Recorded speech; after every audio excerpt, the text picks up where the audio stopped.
Hello everybody, welcome to another episode of Shooting the Shift. It's another threesome episode. Zoom. That's Milton. Oh, That's the shiniest Bryn we ever did see. I'm a rare Pokemon card. I'd buy you and put you in a box and then put you in a cupboard. Well, Alright, Fritzl, calm down. that's a proposition. So no Matt this week, he's taking care of some I've got to pick up the dog poo. Yep. Already. You did a swear. Oh, I did. I'm going to have to bleep that out. It's been a nightmare week, boys. I've done a tyre on the least performance-y car I've got. Oh, that sucks. I've also done a tyre on my car, but I just keep pumping it out. I'm saying nothing. I had this magical moment on the drive into work, right? So I went and got my COVID jab. And then... So you got 5G now, yeah? Yeah. Brilliant. The internet's never been faster in my house, mate. You're old. I'm not old. It's over 30s now. Get lost, Bryn. I ain't got it yet. I ain't even had one yet. If you had one or two, man. I've had one. Oh. Shut up, you 12-year-old. Just because you can't grow pubic hair yet. Oh, I can. Oh, yeah, where's that beard on your face, then? That's not pubic hair. It is, I'm afraid to say, Milton. I think it is, yeah. Yep. Shut up, Bryn. So do you want? So I am older than the boys, as we all already know. And I may actually be the oldest of the boys, even though we call Matt the granddad all the time. Because whilst being the oldest, I am also the least mature. I challenge you on that on occasions. There's only one way to find out, and that requires a whole episode of Shooting the Shift special. Do you go to watch a TV show being recorded and then decide to play a game of bogeys?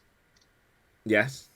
I absolutely would, only I wouldn't play bogeys. I would play bollocks, because I'm not 3. Yeah. But... you lose! He's the most mature.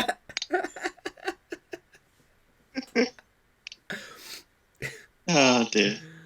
I use real words, like real people, Milton. Oh, because bogeys is the OG. So anyway, back on topic, right? Bogeys. Bogeys.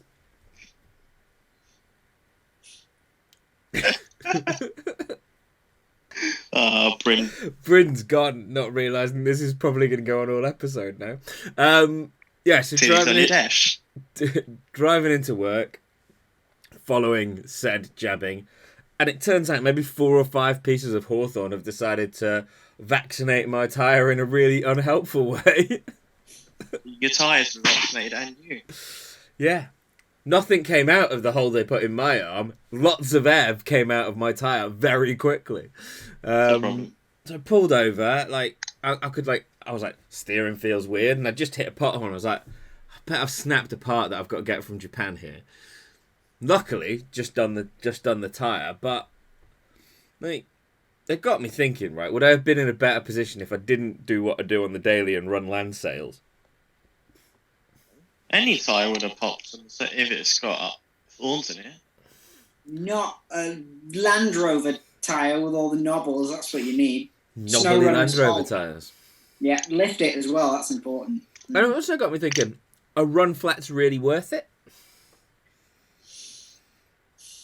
But say you get a puncture in Monday and they're run flat, but you don't know. Yeah. How safe are they? Are they designed to get you home, or are they designed to... There's a nail in it. Just send it. I mean, realistically, I think they're supposed to get you home or to the next place where you can get a tyre changed. But so many people just run around on a space saver. But I don't imagine a run flat is quite as good for that. I mean, it was an excellent excuse to take the Stadia into work this morning. So to anybody who was along my commute between Stone and Stoke today, You're welcome. Who heard what was going on, I apologise for the wake-up call. I mean, you're welcome for the wake-up call. Actually, no, it was 8 o'clock. You should have been out of bed. Yeah, exactly. Yeah, Yeah, you dirty stop outs. Good job. What time do you start work, Bryn? 8:30. What time do you get out of bed to go to work, Bryn? 8 o'clock. Good man. Okay, ask me that question. Oh, I'm doing the same thing you are, Milton. I'm working from home like half the time now. There was one morning where I start work at 9 a.m. and I got out of bed to go and sit at my desk at 9:30 a.m. because I had my work laptop in bed with me for half an hour. Yeah, you're a bit laggy. A bit laggy, Ben. Am I a bit laggy? That 5G jab ain't working out for him. Bryn, did you notice it? I did notice it. It's the first glitch. Bill Gates has got him. Oh, no, I'm doomed. It might just be the frame rate. I might not have the lighting right in the office today, but meh. YOLO. Yeah, so tyres. Tyres is we've not done tyres yet. Essentially, tyres is a big deal for us. Tyres is a really, really big deal for us. So the 5 is set up for grip. And on the road grip as well, so I'm not going to run like max sports. That might be like overkill for what I get up to. I disagree.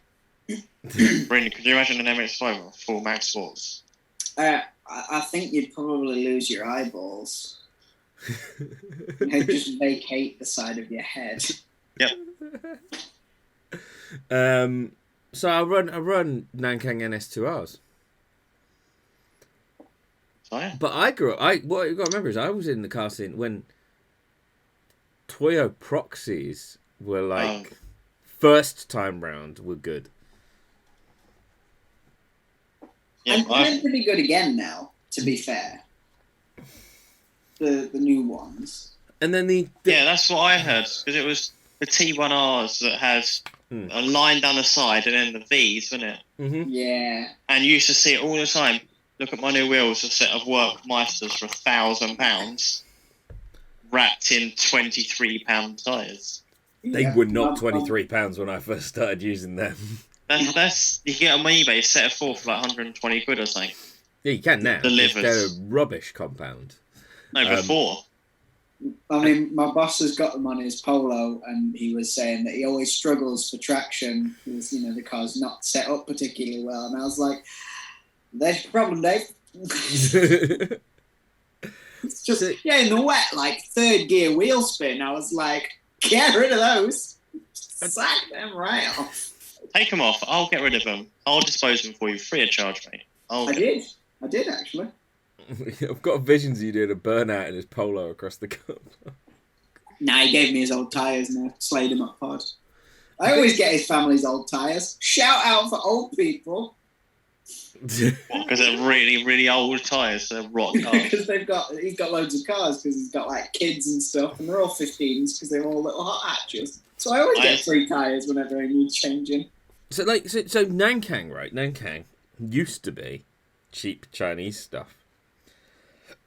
But actually, they're a pretty solid play. I really want to try the AR1s Formula G. They are on the list of... Matt's got... Mantas tried them. He didn't really get on with them compared to his R888s. In what way? He said they just didn't have the same feel. They were quite numb. He said he had more grip, but he just didn't have feedback. That's a particularly odd thing. Yeah. To say, because I feel like I get a decent amount of feedback through the ones. But this is on Formula G, and he did go up a tyre. He was going 225 R888Rs to 245 AR1s. Okay. I guess there's got to be a lot of that in tyre design, like how they actually feel and stuff. I've got no idea how you tune any. I mean, I'll tell you what does feel horrible and sounds horrible. The space saver on the spike. It's just a horrific tyre. Just everything about it is wrong. I've had a space saver for a while because while my tyre was done, I didn't notice the difference. Is it one of those really cool Japanese ones as well, though, where they like go to the effort of giving you a proper wheel? No. Oh, that's disappointing. One of the guys at work's got a Hyundai 30N, whatever the cool one is, and he had a flat the other day, and he came in. It's like a proper like multi-spoke space saver. It looks awesome, apart from the massive 50-mile-an-hour sticker in the middle of it. It's good. But is it like still tiny? Oh yeah, no, it's still a proper space saver wheel. Like it's a tiny little weird motorbike tire, but they've actually like gone to the effort of making it decent. It's weird. No, it's a proper traditional space saver that like and like the other thing I discovered is using a Widowmaker, right? That's just a workout that I did not need on a hot day. Yeah. That was pretty horrific. Speaking of space savers, what? You know how this is maybe one for us more than them, but you know how we're always saying Max Sports for the front of drift cars because it's the best grip ever. Yes, depending on where you're going with this. And basically, you always want a grippy steering tyre. Is the general drifting consensus in the drift world. You may have heard of a gentleman in America called Chelsea Genova. You know where I'm going with this? I do, yeah. He has a BMW 316 compact thing drift car, and he put a set of space savers on the front. And then he went and drifted the track, and he said he didn't feel any difference. The only time he felt a slight bit of difference was on initiation. It pushed a little bit, and if he couldn't left foot brake. That's the only difference. The rest of it, he could have drifted on pieces of wood for all we care. Yeah, I do see a lot of that, people fitting, trying to get the grippiest tyre up front. And I get it in a way. There are situations where you kind of want to force the steering to do something else and not just drive with your right foot, but you absolutely don't need it. But it also comes from... Well, I think one of the most important things is to not have a massively unbalanced car in terms of grip. Like the worst thing I think you could probably do would be to fit Max Sports to the front of an MX-5 and then run 70 PSI plastic tyres on the back.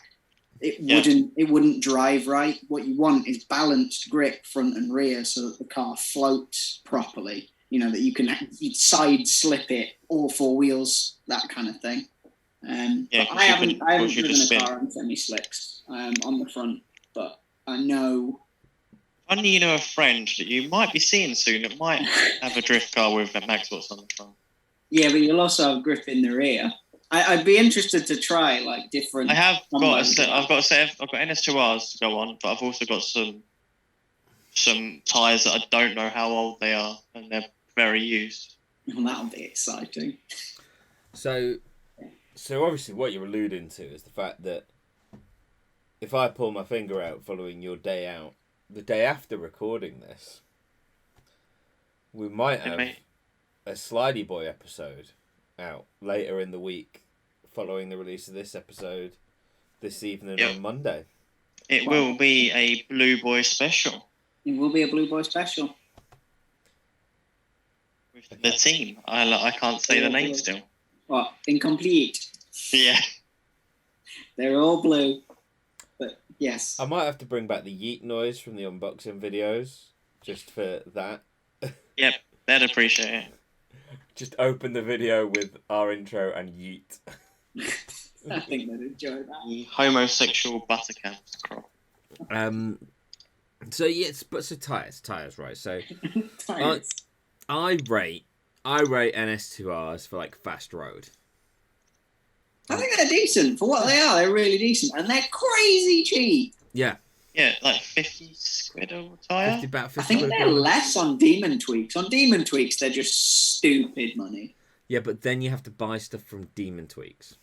So like my beef with Demon Tweaks actually is when I was the king of motorsport finance, when I worked at a certain finance company, and was stealing a lot of modification companies from Close Brothers.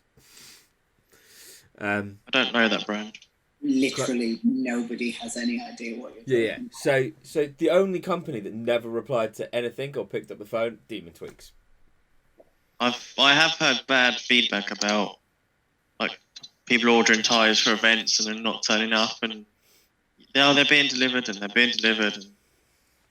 I also very much like the fact that, you know, I can phone up to Giwa and on my lunch break go and fetch my tyres.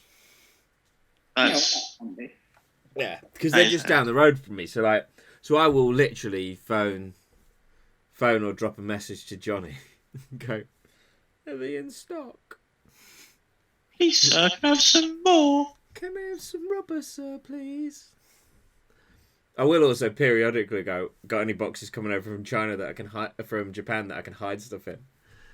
Or China, or wherever I can hide shit that I want to buy in and try and sneak stuff into other people's shipping containers.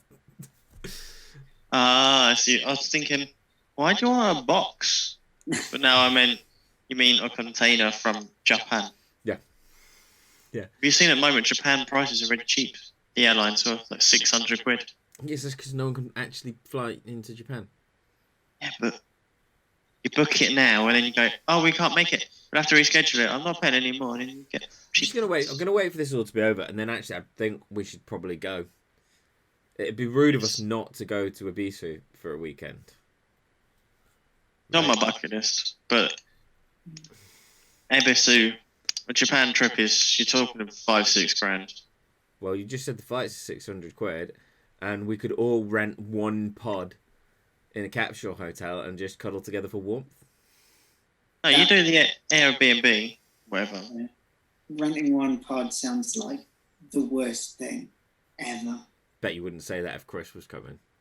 I would. I can barely stand being in the same hotel room as somebody in an English hotel. Being in the same pod as 3 other people. I think I'd kill you all. Bryn, have you ever had to share a bed with Chris? Because you all bought a double one. Oh, Yeah. no, it's a double bed. What a shame. That did actually happen once, that I needed to stay in the hotel, and he was like, oh, it's fine, there's a sofa bed. There's always a sofa bed. Turned out there wasn't a sofa bed. So rather than share a bed with Chris, I slept on the floor on a pile of towels. I've done that to a mate of mine when we went to an event, but they slept in the bath. I've always wondered if that's comfortable, but... It is not comfortable, mate. It's got to be supposed... more comfortable than the floor. The important thing was I beat them in the day's racing because they hadn't had a good night's sleep. Oh, funny that. Shock. Moral of that story, kids, is if you are going to be competing against a friend, make sure they're the one that sleeps in the bath. That out of context. Fall asleep first and then climb into bed next to them. I mean, I would just climb in anyway. I'd give Milton a spoon. Yeah, I don't mind being little spoon, but if I feel something poking me, that's my own problems. You're not my type, Milton. On account of the penis. Small technicality. Yeah. Particularly in your case. Hey. And maybe potential swoosh. No, that's staying in, mate. So on the subject of rubber. Yep. Trojan extra large. On the subject of rubber on a weekend away, what is your preferred track tyre? I don't do any track stuff. I have some Hankook Ventus V12s that I put on my MX-5, like the first set of wheels that I bought. They were fantastic, and so I've bought them ever since. They're really good. You used to like them in the rain as well, didn't you? Oh, they're amazing. I've never, ever had issues with front-end grip. I can literally flick the car in the wet, and I have no problems with them. I really, really rate them. I like the rain sports. That's the thing, like, wet tyres for wet. I don't get on well with rain sports. Is it because unusual. Is it because you've overheated them in the dry, so they're all a bit crap? There was probably that, yeah. I'm pretty sure that'll be because I've used them in the ret and they're not quite like a set. They don't have the same feel as a semi on a dry track. I think for me, like, they're good in the wet. They're very, very soft though, so they do die in the dry. They do smoke really well in the dry though. And we're back in the room after a swishy fart. So yeah, tyres for the wet. for rain sports, I just never. I don't know what it is. And it is probably Milton's probably right, because what I have is I've got like 3 sets of wheels, but one set is now permanently on the spike. One set is my 6 ULs, which I fucking love, and the other set are those horrible chrome things that I never want to be seen driving around on them, that I bought that day that I bent the NR4s to get me home from Sheffield. I don't even know what they look. I can't remember what they look like now. They're a set of Volk 7 spokes in chrome. They are very much of the 90s. I think you should put your wet tyres on them and just send it. They've got my I haven't actually got my winters on at the moment. That's fine. Hot Boys love an absolutely gash chrome wheel, so you'll be fine. Everyone will say it looks great. But they don't look great, because they're like bubbled old chrome that cost me sod all money. Doesn't matter. Most Hot Boy wheels don't look great. I'm looking at you, Hot Boys. They look awful, most of them. Awful. Bryn is rapidly becoming the most judgy one of us. Oh, mate, I am horrendous for it. People just don't realise how incredibly judgmental I am. But seriously, Eurolines, like, the fuck? I think yes. The Hot Boy thing that really gets me. Doesn't that get you entry into the special VIP of shows because you've got air ride, clean paint, and Eurolines? The thing that always gets me, the thing that genuinely I'm just like, I sit there and I go, why? And you're clearly a Hot Boy. Is genuine rotors. No, Hot Boys don't have rotors. No, they don't. They don't claim. There's no chromy rotors. Like, they're not chromy enough. Oh, the more the dash and obscure, awful 90s wheel design, the better. Why does everyone get a boner over VRS KFs, whatever they're called? Yes, KFs. You mean they look like those American drag racing wheels, but they're also trash. This is what I mean. Why are all Hot Boy wheels that are popular trash? The really good-looking ones, nobody talks about. The only ones people want are the ones with fucking spokes out this wide that just look awful. Oh my God, why? All right, so we've gone clearly off tyres, right? And my top wheel of all time, SA3 Advan SA3Rs. Little triangly boys. 3 spokers. Not a fan. I mean, you're wrong. Not enough spokes. What's your favourite wheel, Bryn? Probably a Rotor RKR. Because it's like an RS Watt and RB, which is like a mini light, except it's cheap. I like my XXRs. They're good. I think they look good, yeah. They're cheap. My 6ULs are great as far as the I do like the 6ULs, wheel but they're like 160 quid a wheel. And the rest, mate. Well, yeah, that's what I mean. Even second hand, you can't get them that cheap. I think they cost me about 1,200 quid for the set for the MX-5.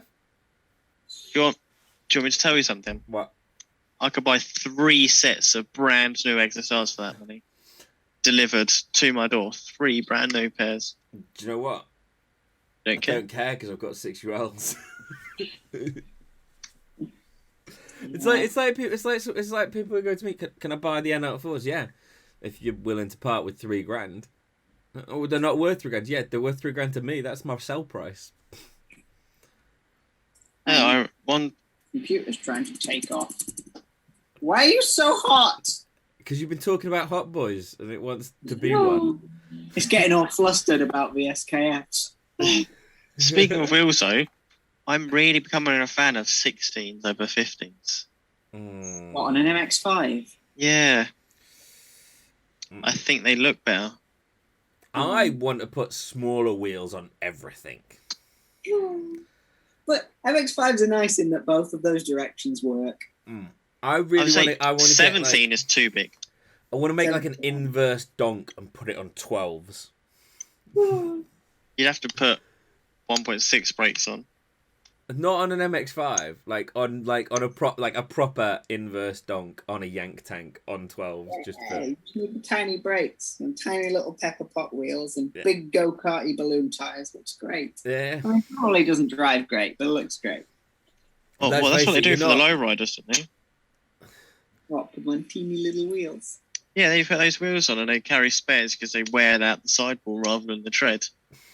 Because they ride like this all day. I would, though. If I had a lowrider, I would be like on the motorway at 70. Speaking of lowriders, did you know, Bryn, Matt Field runs air ride on one of his drift cars on the rear on one of his Corvettes. Why is that? Oh, because they take trailers and stuff, don't they, for that drift week? So you spend So what he does is he just goes 60 psi in the rear bags. And it's just a damper. I don't know how they've done it, but it's a BC coilover. But instead of a spring, it's just got an airbag. Yeah, you can get.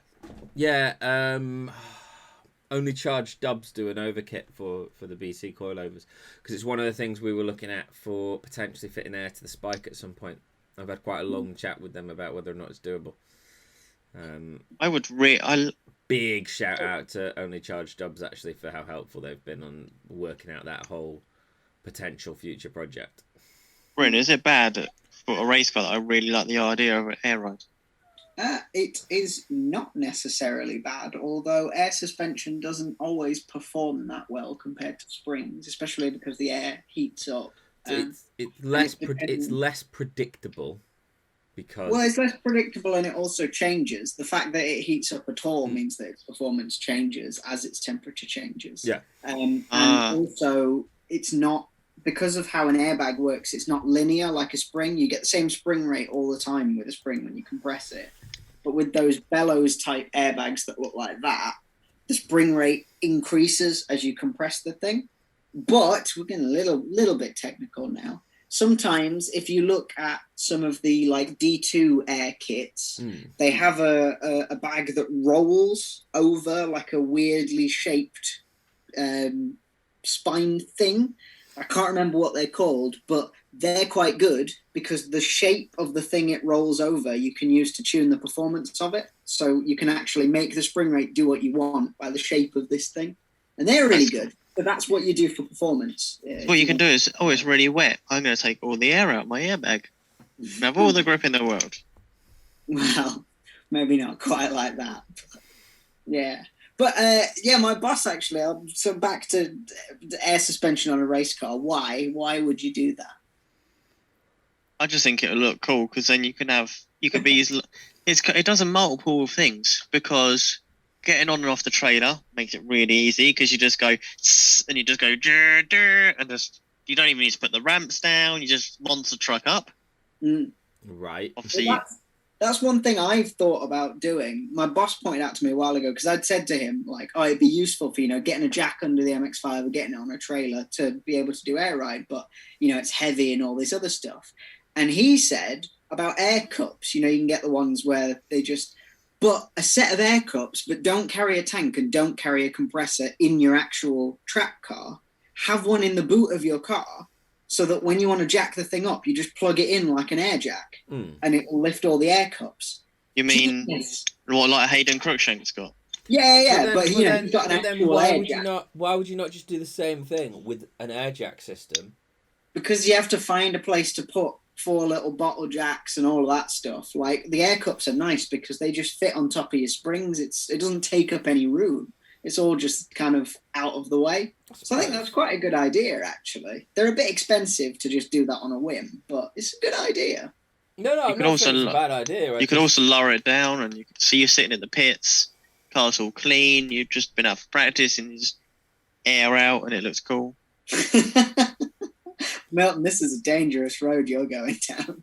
I do think air ride is cool, but I don't think it's cooler than I don't get the whole why it's so angry of static life versus air ride. That is. I think that's purely because there was a time where the technology's come on a long way just while I've been into cars, basically, and I remember. Yeah, what you mean that you don't have a horse pulling them anymore? I mean, for one thing, there was probably leaded petrol when you first got into cars. There was not. I'm There not must that have old. been. Okay. I was alive when leaded petrol existed, though. Okay, boomer. Only just. Was I? When did leaded petrol get outlawed? You were definitely alive because I was alive. Okay. Maybe that's the don't secret. remember. Maybe Bryn's secretly older than me. Was Bryn raised on leaded fuel? Yeah, pretty much. They gave it to him in his bottle. I used to wind the window down and sniff it, which is a terrible idea when you think about it. Here you go, baby Bryn. Here's your 93 octane. No. What were we on about? Now we're on about air ride. Yeah, and I just remember. I remember people going on like, "Hi, air ride this, air ride that," and it was literally like a. I just don't think you could have the control of the performance like back in the day. It was just a cushy, lazy way of having fake lows, basically. Like it wasn't particularly great for driving on, and I think I think it's the old school lot because Bryn's right. I would have a set of air cups. I would like it. Imagine, you know what my stage is like. Imagine my stage here on air cups. How much easier would my life be?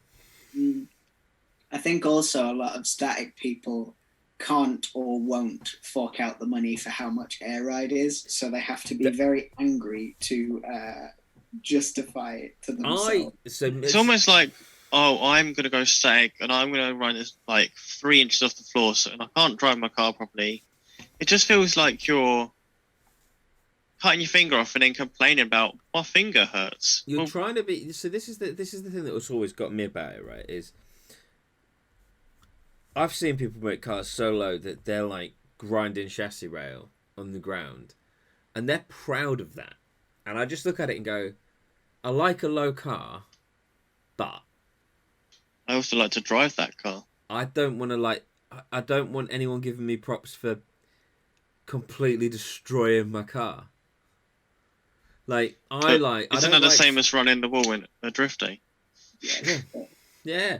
Oh, I've run the wall. I've ripped my rear bumper off. Well done, knobhead. You had a crash. You're just trying to be proud of having a crash, right? Well, guess what? You get to edit tomorrow. So I'm putting this statement in now. I will lose my bumper. It's fine. I will do a pop-up that says Milton was a knob. Called it. I get it's really impressive to be within millimeters of the wall. I even get that it's impressive to take a little bit of paint off the bumper deliberately. What is not impressive is smashing the back end of your car off the wall so the bumper flies off. But both of us agree. When I think Bryn's on the same note with me. When you see BMWs at a Essex Arena, who's not there anymore, or Stand Lake Arena or whatever, and you see them, they start the day normal, and then by the end of the day, they've both got both corners are caved in as far as you can see, and they think that's good. Well, you've not had any control. You just crashed into it and then held it. That's not precision. It's not, and that's like my actual, before I met you guys, my experience of drifters was guys that go, yeah, I smashed it into the wall, yeah, it was a good drift. I've got no rear light in my car anymore, but smashed it into the wall, fucking, yeah. Yeah, that's a whole thing. That's in the community. Not some of the community is like that. And like some of them, fair enough. If they enjoy that concept up, we're gonna wrap it up and we're gonna put it on a shelf over here to cover another time because that's a whole thing. Okay. Okay. Right. Okay. One more thing about the drift community. I know we've gone off on a tangent, but there is good. I don't think it's just drifting, but I think motorsport community is nice and do want to help each other. Have you seen, Bryn? Have you seen it? The Drift Game's latest vlog. Yes, I know those people. It's Robert Hall that helped him out. Yeah. So one of the Drift Game guys, Josh Holdsworth, he spun and put the back end into the wall. He bent an arm. He probably did the diff at the same time, and he snapped the diff casing, but he didn't realise. He went out again, and then it's like, my diff's not working. So some guys who were in the crowd came up to him and said, "We live 10 minutes away. Do you want me to go take the running gear out of my car so you can carry on?" So they really went home, took it out of a working car, came back to the pits, and then helped them fit it and got him back on track. And actually, while we're on the subject of drifting that went on, so I know we gave BDC a little bit of jip about Bring Your Dollar Championship a couple of weeks ago. And I've heard from quite a few sources that Mac and the team did a really, really good job of putting that on. I think they did really well. The live stream was really good. They may have had some luck because it's better signal at Teesside. I don't know. I don't know what it's like at Threes. But I think, just to see that having new ownership, and like it's the first time I've heard, like I have not heard a single bad thing said about Mac, the team, that event, how it was run, anything. And the year before, I did hear some stuff. And all the sexy marshals that were running the track. What, Bryn? Did you have your bikini on, mate? I did not. I got quite a lot of messages on Instagram from people on the bank who, obviously, people I know, who all said, "Let the mullet free!" Also, there was a pretty cool guy that decided to lead a top 16 parade on a mini moto. Oh, that was fantastic. Our friend Colgate on his little mini moto. The guy that got me into drifting. Yeah. And like, all right, we started this episode on tyres, but we've gone on a meander. We always go on a meander. I don't know. Yeah. We'll just call this a spare tyre episode. If you've seen the thumbnail, how I wanted it to be. Genius. That's genius. Spare tyre. Brilliant. The spare tyre episode, especially when I managed to try and Photoshop a spare tyre over my fat belly. Okay. How far into this episode are we? We're solid a volume of time into this episode. Okay. But like, should we talk about suspension? Because we talked about static and air ride and stuff. Yeah, actually, we were getting to. I think we're getting to that. Should we talk about proper suspension setup, as in toe, camber, caster? I think that is a whole episode of just Bryn and a whiteboard in itself, if I'm honest. I don't know that much. I guarantee I know more than most people, but I don't know that much. But that's all right, Bryn, because all you need to do is know more than most people to look knowledgeable. Bryn, I can do the street version. Camber is this. Toe is that. Caster is that. Yeah. Ackerman is... That is it. That. Caster's that. Yeah. That's when your traction arm had snapped.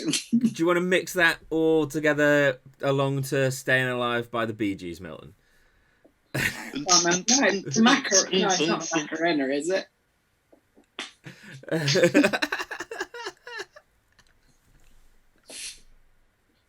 The worst bit is, all I wanted to do, ladies and gentlemen, is overlay the Macarena and Bryn dancing there, but I can't because I'll get copyrighted. Oh, I know the Macarena off by heart. I was lying. I know how it goes. Me too. So we'll do a whole episode on suspension. But actually, while we're on the subject of air ride and suspension, and we covered this off, like getting started in modifying. Suspension-wise, like there's a few brands that people don't buy cheap. I'm gonna say, don't buy anything sub 900 quid. Disagree massively with that statement. I know you're gonna go, Jarek loves me Meisters. Jarek loves me Meisters.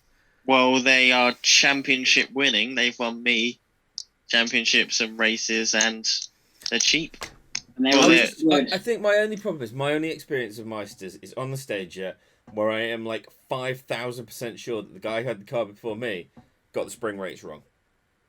Yes, that could be, because you can order custom springs. I don't think they have. I think what's actually happened is they've ordered a set for a Skyline, and the Stager is significantly heavier than a Skyline. And I'm willing to accept that I could be wrong, right? Oh no! However, I think that's what someone has done. However, the fact that the damper adjustment knob is starting to rust on a set of suspension that is the same age as my tines that are perfectly clean annoys me quite a lot. Yeah. Mine don't rust. Mine haven't rusted either. No.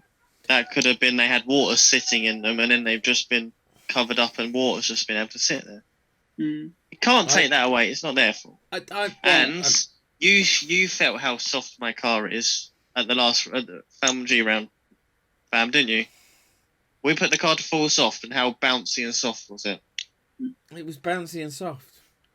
But we also discussed how I don't like bouncy and soft cars. Yeah, and then we didn't do it actually. We should have firmed it up, and you'd have seen how rock solid it was. I mean, one of the things about Meisters for MX-5 specifically, and designing any suspension, it depends on the car, and you have to get somebody who gets the calculations right and gets the spring rate and the damping right. One of the good things about the MX-5 is that Meister have involvement in MX-5s, so you know they're going to be good. You don't necessarily know, for instance, that Tyre know MX-5s that well. So they might know suspension, but they don't know them. Yeah.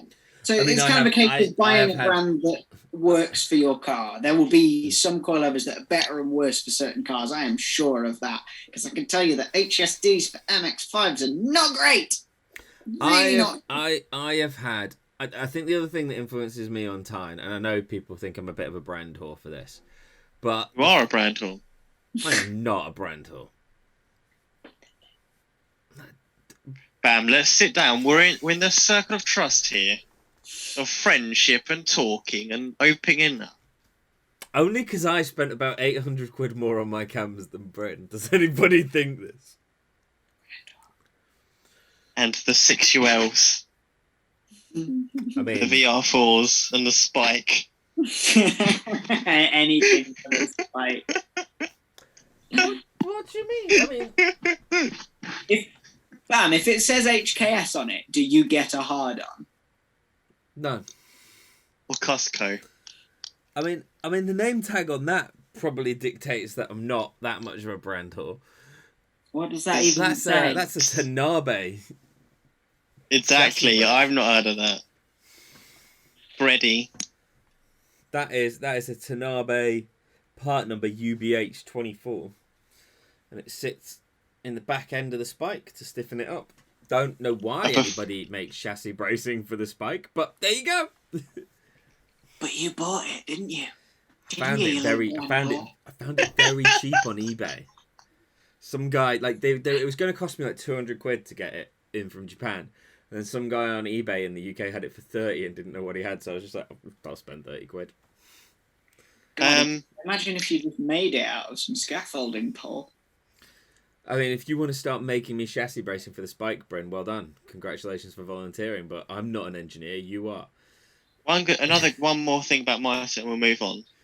Yeah. Is they've actually, I don't know if any other brand has it, but on the rear, the problem with MX-5 dampers is they run out of suspension travel when you lower it. Or damping travel, that is. Yeah. So on the Meisters, they've actually got 10 mil extra. Because usually the damper sits flush with the thing. They've actually got a 10 mil riser hat on the new Meisters. So they get extra 10 mil of damping travel. Look, I'm willing to accept that I might be wrong, but I ain't buying any. Not when I've got a direct phone number to Tyre UK and they'll run calculations for me for spring rates and shit. He can do spring rates too. I know Bryn can do spring rates, but... Can you do spring rates, Bryn? Yeah, spring rates are easy. You can get the ballpark, but there's still going to be some fine tuning. But the important thing is I don't want to have to rely on Bryn's engineering knowledge forever, I think, because then when I call him up and go...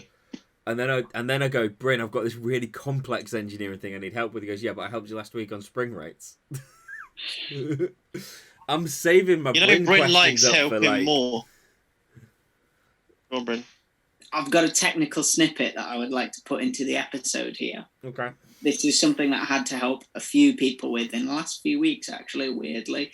I just very briefly want to mention the difference between a spring rate and a wheel rate.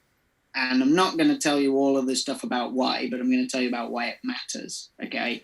The spring rate of a car is actually the spring, the force that spring takes to compress by an amount, okay? What the car actually experiences, what's important, is that force at the wheel. And because the wheel and the spring are not in the same place on the arm, there's a bit of leverage there. Yeah. So the important thing that a lot of people miss is that what your wheel actually sees is influenced by your suspension geometry. You can't compare spring rates between different cars because the way their suspension is laid out makes a difference.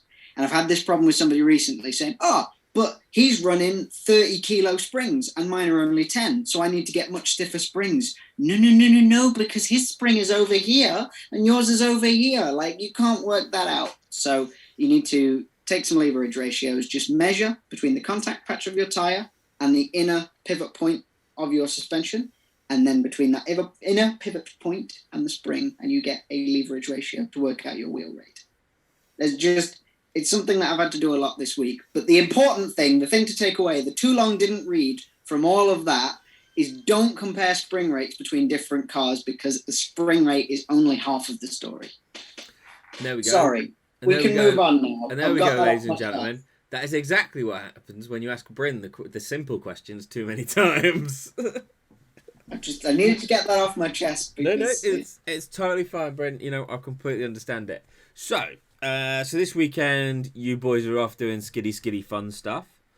I'm off fitting this so I can no longer look intimidating or like or a really tiny Jesus. And I'm getting a new tyre so that I don't have a space saver on the spike anymore. And then I'm spending like Saturday editing, so I'm not out filming this weekend. What are you editing? Oh yeah, this. Yeah, this, mate. I was gonna say you're not gonna get the footage that quickly. You'll still be driving. And then I'm having Matt round for a barbecue tomorrow. Nice. So maybe we'll convince Bryn, him to. Maybe we'll. Do you think we'll have a live stream tomorrow? Of what? His barbecue? No, on tomorrow of drifting. Do you think one of us will do a live stream of like a couple of runs? Well, it won't be me because I'm cheap and I don't have that much data. Oh, you can tether off me. It's fine. There we go. Live stream from Mr. Databags over here. Databags.